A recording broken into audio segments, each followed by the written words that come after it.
सरकारी आम्बुलांस अर्थात 108 किंबा 102 नथिबारु आज एक महिला मृत्यु होती जी कि गोटे प्रसूति महिला एवं तांकर छुआ जन्म होला परे तांकर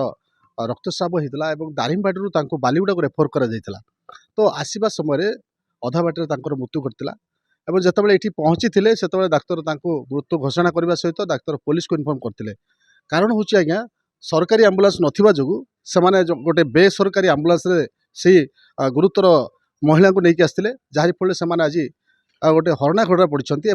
जदि कहवा जड़े महिला मृत्यु होती छोट छुआटे अच्छी गत काली ठारू वर्तमान पर्यंत मेडिकल रे से छोट छुआ अच्छी छुआर जार जीवन अच्छी माटी चली जाइए वर्तमान पुलिस पहुँची पुलिस पहुँच दारिंगबाड़ी पुलिस पहुँचा पर से शव जबत कर शव व्यवच्छेद होवार जहाँकि सूचना रही तो देखो काली ठारू आज पर्यंत जो परिवार लोक अच्छे से हंतसंत होती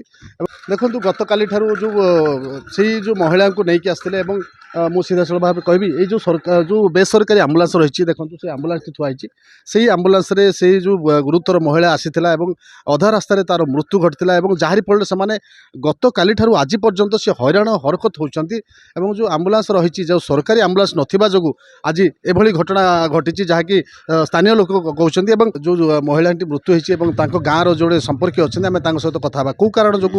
मृत्यु घटी सी कौन अभियोग कर कौन अनुमान कर सहित कथा अच्छा कौन कह आज्ञा कि सब काली घटना थिला काली घटना थिला कि जितेबाला आम गाँव ठारू दारिंगबाड़ी आमर हॉस्पिटल को नेलु से आउ से जितेबाला तांकर ठीक सेवा कर से ताकू जितेबाला डिस्चार्ज करदे ना एटा छुआ जन्म कला जितेबाला से आसिले कौन सी गाड़ी ठीक भाव से मिलला ना जदि गाड़ी जदि माने आम्बुलांस जब 108 जब डायरेक्ट जब आनी था ये आम निश्चय ये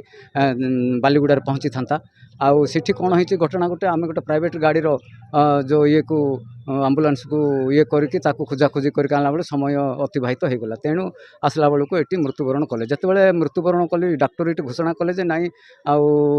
झीटा अलरेडी मरी जाइए बेलू आ कौन कराइब हेल्ले जितेबाला आम आसिलु गाँ लोक आसी पहुँचलु सेठी आ शवटा को बाहर रखाई ये शवगृह अच्छी शवगृह को भितर को न रखी पोस्टमार्टम जितेबाला माने करने कहले जितेबाला पोस्टमार्टम कर हाँ सत आम कहलु ना आज्ञा ये तो माने ये जे कौन से डेलीवरी केस रे मरी जाइए सेटा को पोस्टमार्टम कि दरकार से गाँ गहली तो विशेष भाव में जनकर मारिदे कि ना जेकोसी लोक ताको आघात करते सेटा को पोस्टमार्टम करा जाए एटा तो सार देखो आज आज जो घटनाटी घटी जो गोटे गर्भवती महिला मृत्यु घटी यार मुख्य कारण कौन रहा गाँव आप झील सी आप कौन माने कौ कारण जो सी मरीगला सेटा एटा हूँ से डाक्तर मानकर ठीक भाव में सेवा पाई नथिबारु आ गाड़ी गुड़ा एटी ठीक भाव में मिली नथिबारु से आमर बहु पिलाटा गोटे से मृत्युवरण कर मो ना हूँ श्यामगन प्रधान आशीर्कार पंचायत समिति सभ्य कौन कह आज्ञा जो वर्तमान जो महिलाटी प्रस्तुति माटे चलीगला कौन सब कौ कारण जो है कौन अनुमान कर देखु जड़े माँ जिते प्रसूति आसला दारिंगबाड़ी सीएच को सेठी प्रसूति कलापर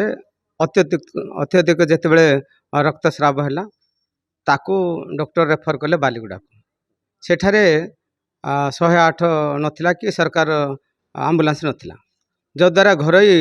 आम्बुलांस द्वारा बालीगुड़ा को अणा जाउथिला तेणु बालीगुड़ा पहुँचा पूर्वर से प्रसूति माटा मृत्युवरण कला तेणु एठिकार मेडिकल ऑफिसर अपमृत्यु घोषणा कले